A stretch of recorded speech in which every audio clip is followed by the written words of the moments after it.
28 কি 29 মিয়া টাকা নিয়ে কই যাচ্ছুন? আরে ভাই টাকাটা ব্যাংকে তুলতে যাচ্ছি 30,000-এ 2,000 টাকা লাভ।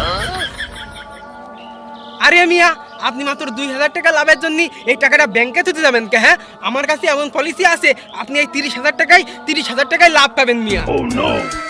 ভাই তাই? হ্যাঁ তাই, আসেন আপনি আমার সাথে বসেন এখানে। হ্যাঁ ভাই চলেন। এই যে এখানে বসেন। এই দেখুন ভাই, এই রইল বেড।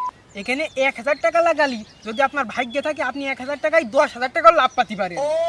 কি কোন ভাই তাই? হ্যাঁ, এই যে আপনার একটা ডেমো দেখাই দেন, আমার 1,000 টাকা দেন। এই যে 1,000 টাকাটা এই সাইডে থাকলো। হ্যাঁ, এই যে আমি এখন 1,000 টাকা লাগালাম, মিল গেয়া। এই দেখেন ভাই, 1,000 টাকায় পেয়ে গেলাম 2,000 টাকা। আরে শালা 1,000 টাকায় 2,000 টাকা লাভ, তাহলে আমি বাকি 29,000 টাকা লাগাই দিই, রাতারাতি কোটিপতি হয়ে যাবা রে। ভাই আমার কাছে আরো 29,000 টাকা আছে, আপনি এই টাকাও কাজে লাগান। মাল ফেসে গেছে। আচ্ছা ভাই দেন। তাহলে ভাই এই জায়গায় আছে 29 আর ওইদিকে আছে 3, তাহলে এই 32,000 টাকা আমি লাগিয়ে দিলাম, ঠিক আছে ভাই? আচ্ছা এই যে ভাই লাগাইছি, এই যে প্লেন উঠছে, প্লেন উঠছে, প্লেন উঠছে, প্লেন উঠছে। কি ব্যাপার ভাই, প্লেন বাস্ট হয়ে গেল কেন? আরে ভাই আপনি কোন জামানায় আসুন, যে ব্যবসায় লাভ আছে সেই ব্যবসায় লসও আছে। আপনার এই 32,000 টাকা লসে চলে গেছে।